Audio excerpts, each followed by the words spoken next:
Creative Living, utilizing today's technology with the best of the past to bring you innovative ideas and up-to-date information for creative lifestyles in today's active world. With your host, Sheryl Borden. Thanks for joining me today for Creative Living. We're going to learn some new decorating tips for creating a beautiful collection of cupcakes. We'll talk about some things we all need to know about buying commercial pet food, and we'll demonstrate making some healthy school lunches and snacks. One of my guests today is Nancy Seiler, and she represents Wilton Brands. Nancy's going to show how to create a collection of delicious, colorful cupcakes, good for any occasion. She says to let your imagination inspire the finishing touches. This is a great way to practice different decorating techniques. She's from Woodridge, Illinois. According to another guest today, most people don't give a lot of thought to the pet food they buy, often making purchases based on advertising or price. My guest is Will Post, and he's going to talk about the 5 things we need to know before buying commercial pet food. His company is Hound and Gatos Pet Food Corporation, and he's from Atlanta, Georgia. We'll begin the show today with registered dietitian and author Pat Baird. Pat will talk about healthy school lunches and snacks and look at some quick and easy ways to make nutritious lunches and snacks at home. Pat represents Country Crock, and she's from Greenwich, Connecticut. Pat, thank you so much for being with us, and I really am glad to be able to talk to you about something that I think is just a terrible epidemic in this country, and that's obesity, especially childhood obesity. It is. I mean, it's the focus of all efforts right now in health, whether it's nutrition or whether it's medicine. And the dietary guidelines really just time and time again talk about this issue of childhood obesity especially. And then they give us some ways to improve our health and to lose weight. And what is it about 1 in 3 children That's is the overweight? current overweight or obese, and it's a real issue. And so what this has done is to put a real focus on school lunches. And in the schools, the National School Lunch Program is really changing dramatically. What they're doing is trying to make them healthier, but also to focus on 4 what they call shortfall nutrients that kids are not getting enough of. There's calcium, vitamin D, fiber, and potassium. So for all the viewers at home who have kids who are bringing their own lunch or for holidays and vacations, we're going to talk about healthier snacks and lunches, but in terms of how do you get more of those 4 nutrients. So calcium and vitamin D. Now, calcium is a little bit easier because it's in dairy foods, it's in fortified cereals.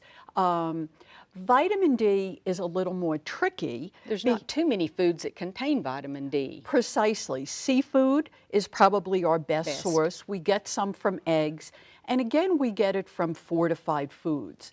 So how do we do that? Well, instead of just a glass of milk, which is wonderful. And the flavored milk seem to be quite popular. Yes, and happily flavored milk has survived in the schools, and every once in a while we have a discussion. Better to have a little bit of sugar and get all of those nutrients than to take it out. But make a yogurt parfait. Some fresh or dried fruits with some granola, a great way to do it. When it comes to vitamin D, seafood, whether it's tuna, salmon, they're all very good sources of vitamin D. Salmon is probably the best. And isn't it true that vitamin D doesn't work without calcium? Actually, it's just the other way around. Vitamin D is like the master, and they control calcium and a few other things. I see. And that's why we need it. Canned salmon is a wonderful choice. In terms of kids, I make salmon tacos. And put a little bit of yogurt, a little bit of mayonnaise, some jalapeno peppers, and a whole grain taco shell that's available in all the markets. Good way to do that. You know, before we talk about fiber, I just want to segue for a minute because fat is such an important issue. What's most important is that we have healthier types of fats. So we want to avoid those solid, saturated fats. And one of the easiest ways to do that is to replace butter with a soft spread like Country Crock.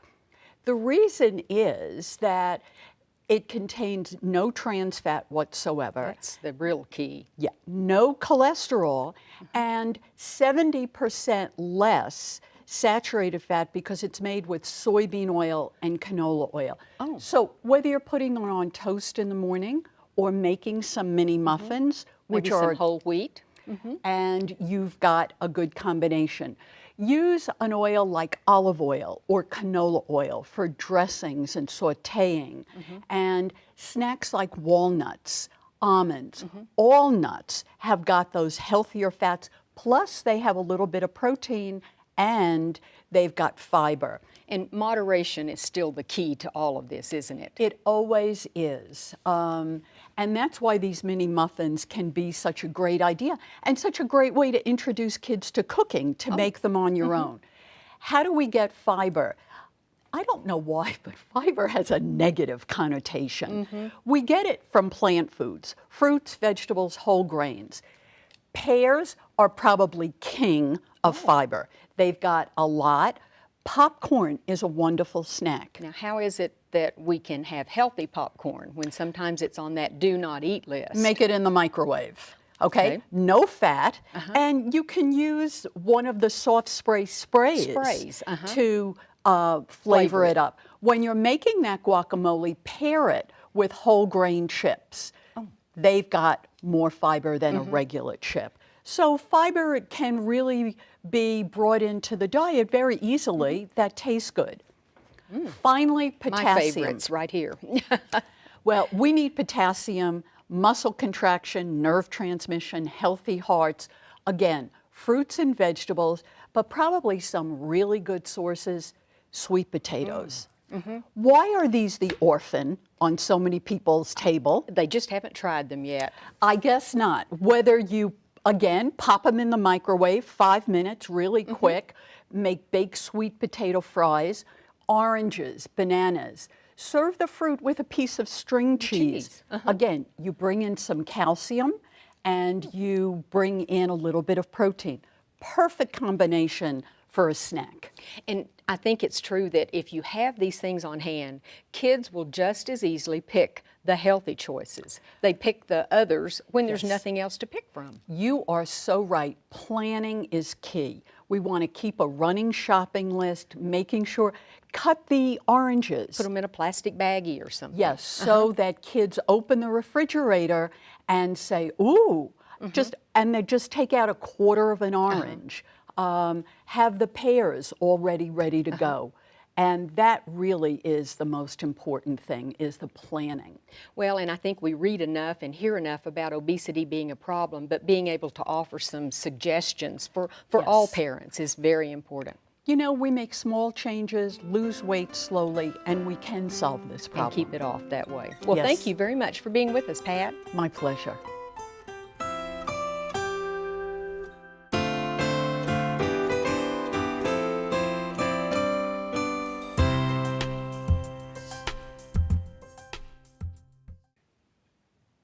Well, it's really nice to have you here. I've never met anyone who started their own company, and you started your own pet food company.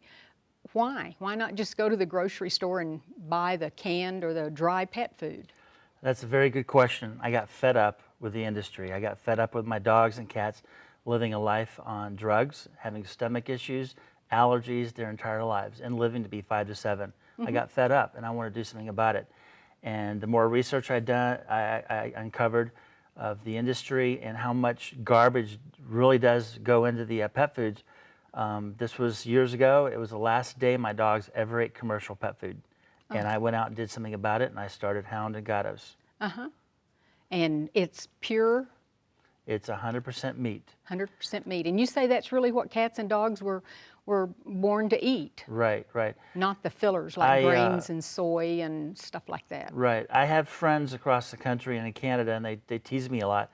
But I often say that I believe that the barnyard cat is much healthier than our cats in our own homes, because they They go have out to and get catch- the wild, and the wild animals they consume is not doctored up with hormones and anti-cancer drugs and everything else. Well, is the pet food industry not controlled by FDA like our people food? Yeah, it is controlled by the FDA, Oh. and they're the overseer, and they do go out there and try to protect what they can.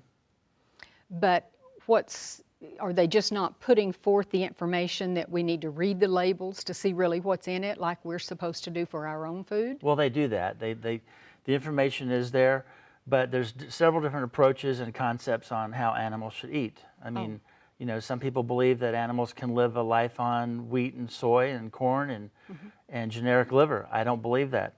I believe that our cats and dogs were created to eat meat.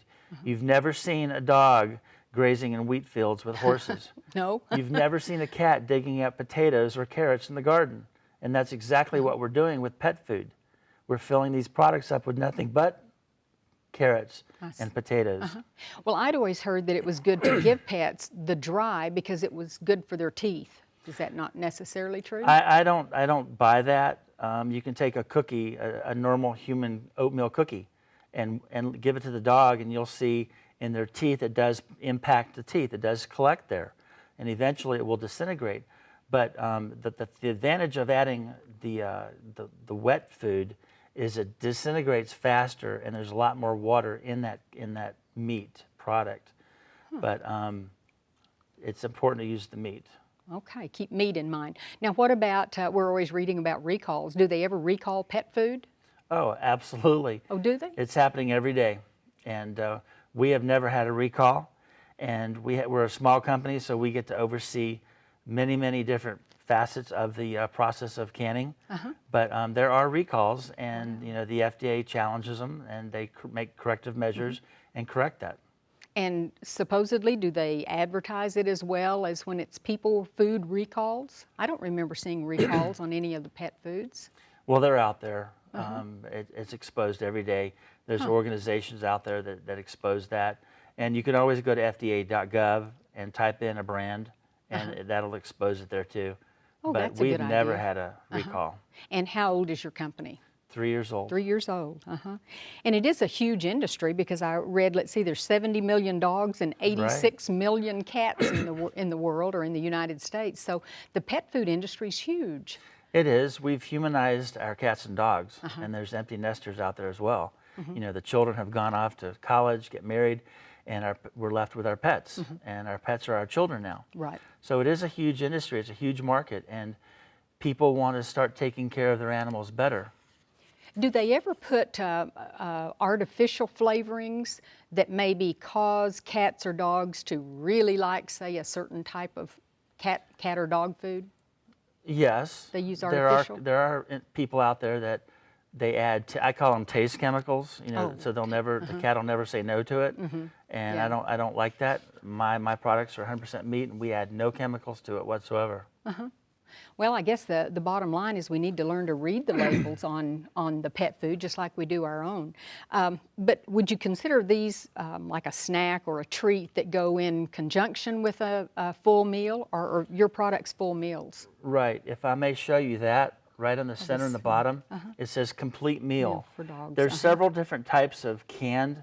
There's a lot of products out there. They're really called treats or toppers, and they're not formulated by AFCO standards. They're just treats. They're just snacks. All of Hound & Gatta's products are complete meals, and they're for all life stages. And meaning it has the proteins in there, the single source proteins, and they have the vitamins and supplements that's fortified so that they just need to eat that product right there, and it's a balanced diet. What about like for little puppies and little kittens all the way up to the older ones? Do they eat the same foods as long as it's meat? Well, I believe they eat all meat, yes. But my products, it's very simple. It's for all life stages, from the kitten to the senior. I believe, you know, wholeheartedly that cats and dogs were created to eat meat. And it's really important that they consume nothing but meat. I mean, vegetables are good, fruits are good too, but the primary diet needs to be 100% meat. And I noticed on the can, it tells you how much of a big can they should Right. eat, and it's all based on their weight. Right, exactly. Which also keeps them from becoming obese and being overweight Right. if we go by it. Right, and on that obesity question, if the cat is eating 100% meat and the dog has 100% meat as well, you're not going to have that problem with obesity. Oh, okay. Where are your products in grocery stores and stores like that? Is that how people find them? We're sold in all 50 states and all 10 provinces of Canada. You can go on my website, houndgatos.com, or Facebook, and type in your zip code, and you'll see stores there. And if we're not listed, I need you to call that store and say, hey, carry Hound and Gatos. And then we do have our online shopping cart. It's petfooddirect.com.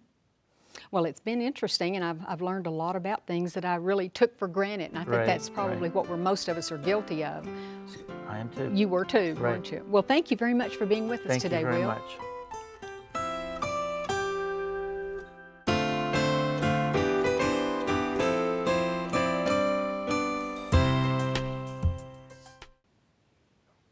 Nancy, thank you so much for coming. I always love when you come and I see what's new in cake decorating or making brownies and embellishing them.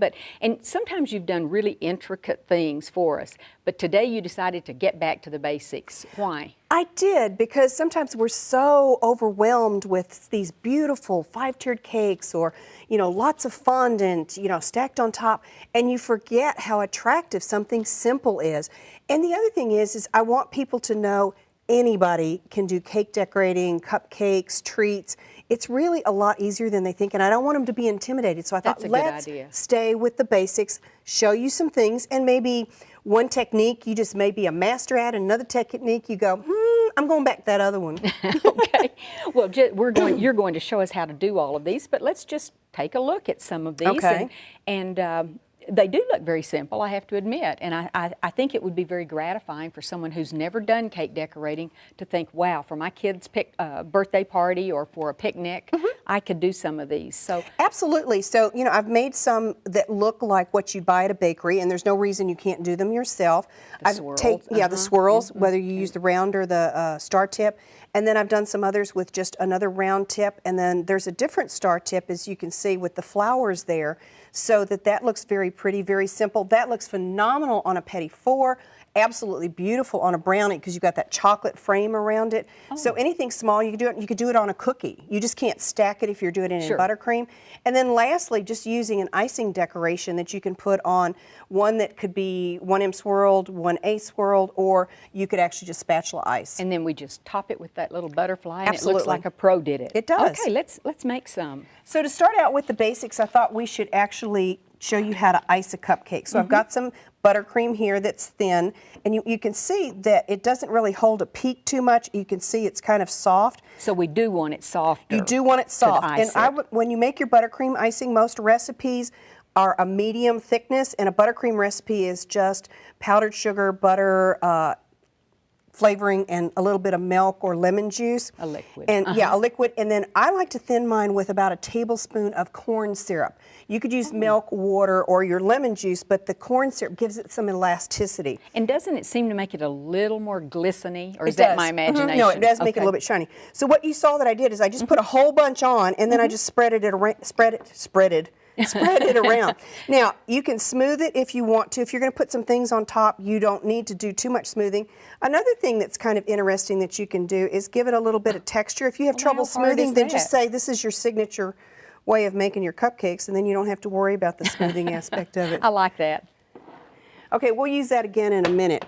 Then I wanted to show you the one that's probably the most popular, and that's the 1M swirl. And you can see here. Now, this by is the 1M, tip. that's a tip That's you're the talking about. number of the tip. And that's this one in the front. And you can see it has a very wide, it's a star, but it has very is wide big. separations between the points. So what you're going to do with your 1M, you're going to start on the outside of your cupcake. You're going to just start squeezing, and you're just going to go around like that and kind of cover it. Now, when you finish it, I like to just stop like that, but some people like to put a star on top or Pull it out. Pull it out. Oh, So there's your 1M swirl. So you see, you start on the outside, just go around. Now, let me ask this, because I've had this happen before. For instance, if there is still some cake showing, Oh, here. can we just, you can always fix things with cake decorating and icing, can't you? Making another row. There you go. Okay. Now, you can kind of see where I start and ended, but most people aren't going to look at when they pick up their cupcake and go, I think she there. started again right there. And So of course, don't be the so more- critical of yourself. And the more icing, the better, I think. You can't go wrong with all of that. And to finish that off, you could put some pearls on it, just some jimmies, some nonpareils. I would put them on right away because if you wait, then as the icing begins to what I call crust over or dry a little bit, it's a little harder for them to stick. Okay. Now the same technique, this is a 1A. And this is just a huge, huge round tip. That's this one. If you also have a number 12, that's a smaller round tip. So again, I'm going on Same the thing? outside. And I'm seeing this in a lot of high-end bakeries. Oh, wow. So it looks very smooth and very elegant. And how fast was that? Oh, I don't even think about it. I just kind of do it. And then again, you can finish it off with however you want to finish it off. And with it still a little damp like this, boy, they just stick like They do, and that's what you perfectly. want. You don't Yeah. want them going all over the place. Then I wanted to show you just something really simple, and this is your tip 12, and I'm just going to squeeze, stop squeezing, and then kind of curl it off like Oh, that. that makes those little round. Little round lumps, dots. So squeeze, dots. stop squeezing, and come around. Now, if you have a little point like that, you can take either some confectionery sugar or some cornstarch on your finger and tap it down after it dries a little bit. So just, Don't worry about it at the time. no, I don't. I'm going to do one more real quick because I can't help myself. Now, see, if you wanted to be, a little bit Yeah. more decorative, you could put some sugar pearls in that. But then I also wanted to show you how you can make a flower. So here's the center of my flower. And then do the same technique around the outside. Oh, just more round dots. I kind of like the little peaks on there. I think that's kind of pretty. So you could They leave it don't if you bother wanted me to. too much, but if you actually get an instructor, they're going to go, oh, you have peaks. So what I would do is I would just take care of that and, like I said, let it dry a little bit. If you let it dry for maybe 10 minutes, you can pat it down without any confectionery sugar or any just cornstarch. as is. Then. Yeah, and you could put a sugar pearl in the middle of that if you really wanted to. Okay, so now let's do, I have a 4B. This is a tip that looks really great if you want to take like stabilized whipped cream or whipped topping around your pies anytime you're doing a pie. And, oh, I don't have another, I used that one up. So, okay, let's just do this real quick. So don't grade me on whether I So have. see how fast this is to do. That's the thing to keep in mind. Yeah. Okay, so when I do a flower, you're just going to hold it straight up and down like you would a normal star tip. But see, this star tip has, Creates it itself. yeah. And then, see, it's this one right here, so you can see the difference between the 4B and the 1A. Whoops, let me turn And, it over and you can see the, oh, yeah, they are different. So you can see this was the tighter one. Then if you wanted to, this is a 352 leaf tip, and so you just actually poke it in there. This one looks like a chicken beak, so you can see there's the top beak and the bottom beak, and so you just hold it like the chicken is going to peck and get some corn. I'd never And there's your thought little about leaf that. like that, and again, you can put a pearl up top if you want to. There's not too much contrast with the green. I have two other leaf tips here. These are the larger leaf tips. I kind of call those the food service or the large tips. You could use they those, are but I didn't bigger. want them to overpower my flower. And then lastly, let me just do another 1M, and we can add some icing decorations on top. Yeah, you got to get ready. I've got to here. get ready. These But are you see so how quick it cute. is? You show, and this is how they come in a little. And then we can just stick the Molded. little butterfly in there. You could put a body in between if you wanted to, but you really don't have to. Oh, that is so cute, and it makes it look so professional. It does. And and it's really attractive when you have a whole burst of them, put them on a nice cake platter, get, a cupcake stand. And again, these are just basic techniques that everybody can do. Well, I really appreciate you showing it because this provides a chance for even a very beginner or a young person that's wanting to do this to be so proud of what they've created And eat it. and eat it. Thank you, Nancy. I hope you enjoyed the show today. Next time on Creative Living, we'll learn how to take care of jewelry, how to make an authentic Caesar salad, and show some hardware embellishment for needlepoint projects. One of my next guests is a jewelry designer, and she's going to show how to take care of jewelry, whether it's sterling silver, gold, base metal, or even leather and gemstones. Another guest is a cookbook author and chef, and he's going to demonstrate how to make classic Caesar salad with toasted garlic croutons. And finally, another guest will show how to incorporate things from your local hardware store, such as washers and hex nut covers, into your needlework projects. All of these topics will be featured on the next Creative Living show. If you ever have comments or suggestions or ideas for shows, you can email me at cheryl.borden@enmu.edu. I'd also like to ask you to become a fan of Creative Living on Facebook. Just go to facebook.com and in the search window type in Creative Living with Sheryl Borden. I hope you'll plan to join me next time for Creative Living. We are very pleased to offer a new booklet that accompanies this series of Creative Living. This booklet is titled the 6700 Series, and it features a wonderful collection of ideas and information, and it's available free of charge on our website. Posted as a PDF file, you can simply download the entire booklet or just the segments you're most interested in. You'll find information on foods, nutrition, clothing, fashion, health and beauty, home decorating, and much more. For your copy of this new booklet, go to our website at KENW.org and then click on Creative Living.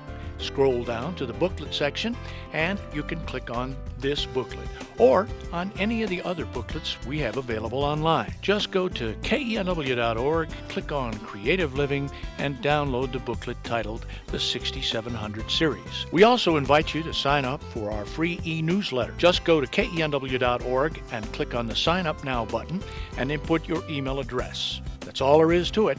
You'll enjoy reading an up-to-date newsletter filled with interesting topics and information. Thank you.